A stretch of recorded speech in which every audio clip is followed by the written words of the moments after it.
po ang laman.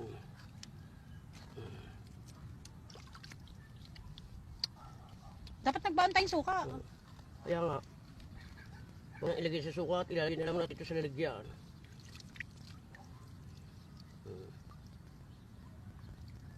Yung ang talagang bato. Ayos. Sabi mo ba to? Kaya nga, talagang bato. Ito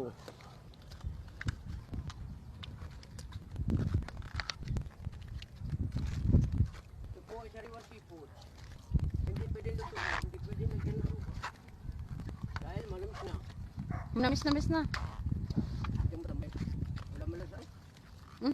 Paano ikaw? Ay nga, wala malasa ka tanong. Malalasamay tapos sila ah. Tamis-tamis nga daw, sabi ni Kon. Tapos ang malasa ko pero ang lasa wala. Malasa na kain ko yun. Ang daming kalaba din sa gilid na. Muna kima. Yung puti na kima sa ilay mo. Malaki. Wala naman ngayon din ng ganyan. Taklobo. Tawag to. Ito po ay kinakain na ng hilaw dahil po ito ay matamis at masarap.